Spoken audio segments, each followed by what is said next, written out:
Assalamualaikum warahmatullahi wabarakatuh, para pemirsa. Kita membahas Yusuf Mansur ini nggak pernah akan ada habis. Karena melihat Yusuf Mansur tuh kalau dari jauh, itu seperti gemerlapnya mercusuar, gitu, yang menjadi pedoman bagi kapal yang berlayar di malam hari. Tetapi siapapun yang pernah dekat dengan Yusuf Mansur, itu kesannya itu kesan negatif. Adalah Iqbal, kalau pemirsa masih ingat ini, Iqbal itu setelah dia bergaul akrab dengan Yusuf Mansur, dan Yusuf Mansur pun pasti tahu siapa itu Iqbal. Itu menyimpulkan Yusuf Mansur ini hanya maling berwajah syariat, gitu, atau maling berbaju ustadz. Itu kesimpulannya. Saya kadang-kadang tuh sering orang marah ke saya tuh, kok yang dibahas kejelekan Yusuf Mansur terus gitu. Ya habis kita nggak menemukan kebaikannya kalau kita buka cerita-cerita dia gitu. Nah sekarang misalnya nih ya, bisa nggak secara teori ekonomi orang membuat katakanlah warung steak dengan jumlahnya 120 lebih kali warung steak yang bertebaran di mana-mana. Itu tanahnya langsung dia beli, ya kan? Mungkin hitungannya ya nggak pakai hitungan ekonomi. Bisa nggak Yusuf Mansur menjelaskan teori dia membangun warung misalnya? Mungkin kalau dia jelasan, oh itu aneh minta tuh uang dari Tuhan, kan begitu kan? Uang dari Tuhan itu. Kali yang lain dia akan bilang, itu kan aneh sulap itu daun menjadi duit. Ya, maka dia bangunlah dari daun-daun tadi itu warung gitu kan. Kalau orang di luar mendengarkannya ya lucu gitu. Bisa nggak itu terjadi gitu? Kalau pemikiran ekonomi nggak mungkin itu bisa terjadi.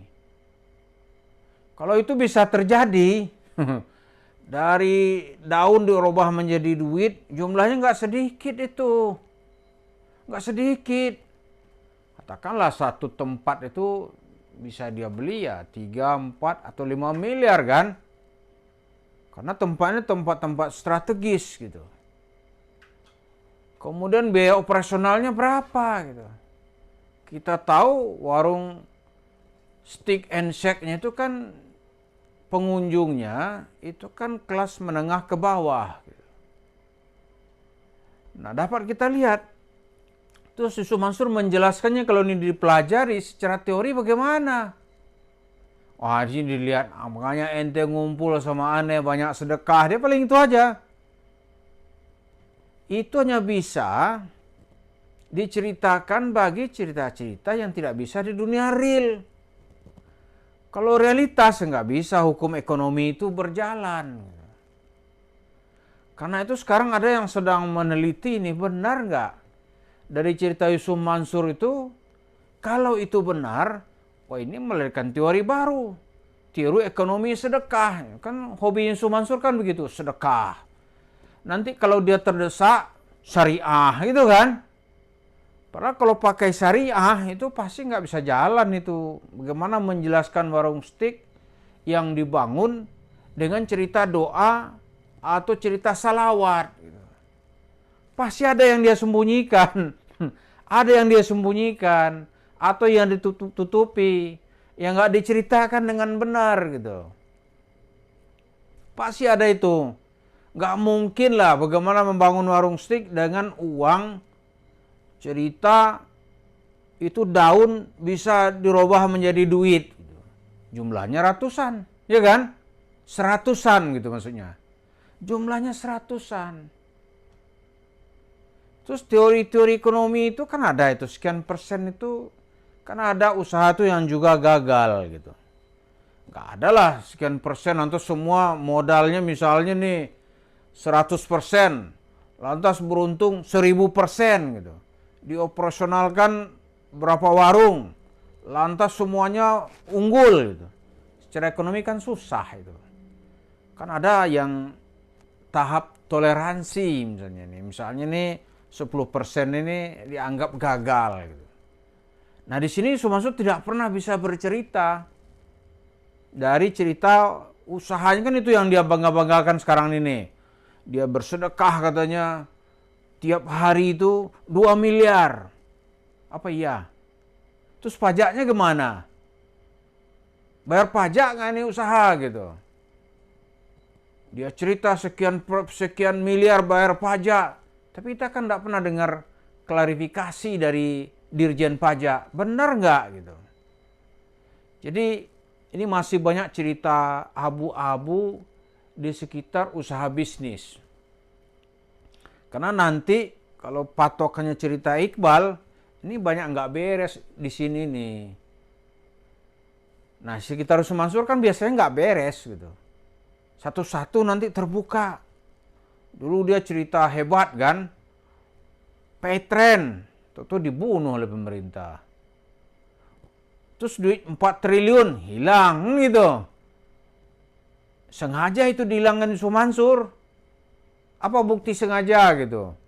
Kantor dijual kan sengaja dijual, mana ada. Kantor itu bisa terjual kalau nggak sengaja. Karyawan dipecatin, kan sengaja dipecatin. Uang nanti dipindahin, pasti ada unsur-unsur begitunya. Karena ini usaha jasa, nggak mungkin sesuatu tuh habis bless itu, nggak ada itu. Nah, kemudian bagaimana nantinya? Saya banyak yang akan bisa bahas nih korelasinya ini. Kan bagaimanapun sebuah fakta ekonomi harus bisa dijelaskan secara ekonomi. Nggak bisa dong aneh selawatin.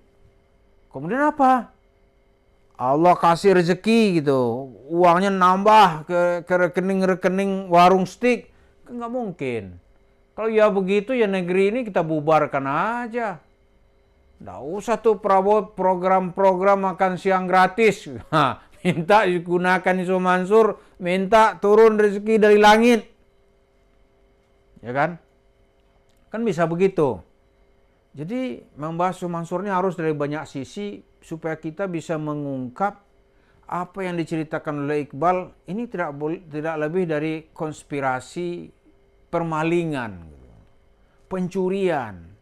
Di uang-uang yang dengan dalih sedekah apa ya digunakan untuk seolah-olah seperti usaha real gitu. Padahal kalau didekati lebih lanjut nanti akan terbukti ini nggak real. Kenapa nggak real? Ya kalau usaha real itu kan orang meniti ya, ada laporan progres gitu kan. Kalau kemajuan bisa diukur. Karena ada laporannya. Kalau ini nggak ada, ini tertutup dari dunia luar. Ini orang belajarnya nggak boleh gitu. Ini kalau cerita apa ini? Cerita orang, cerita dalam apa ya? Orang nggak mau berbagi ilmu gitu. Ada ungkapannya begini. Jangankan berbagi ilmu, bagi dosa aja nggak mau gitu.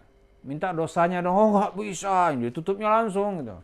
Nah Yusuf Mansur seperti itu, bagi dong ilmu ekonomi membangun warung stick and shake dari modal nol, bisa membeli tanah sebanyak itu, jumlahnya juga ampun-ampun banyaknya. Menurut penelitian ini, lebih dari 120 warung stick and shake itu dimiliki sendiri gitu. Saya kan dibagi dong ilmu ini kepada orang lain. Seperti KFC misalnya, McDonald kan dia bagi. Ini syarat-syaratnya kalau mau franchise dengan kami. Dia bagi ilmu. Berapa keuntungan bisa kita peroleh, gitu. Berapa persen sebulan. Setahun berapa lama uangnya modal bisa kembali. Nah cerita Yusuf Mansur nggak ada. Jadi warung stick and shake-nya itu penuh dengan misteri. Ini biar kita tidak buru-buru menjustifikasi apa yang disampaikan oleh Iqbal, harusnya kita pelajari ini secara mendetail dari banyak pendekatan. Salah satu adalah adanya kecurigaan orang, ini uang sedekah dibawa kemari. Gitu. Terima kasih. Assalamualaikum warahmatullahi wabarakatuh.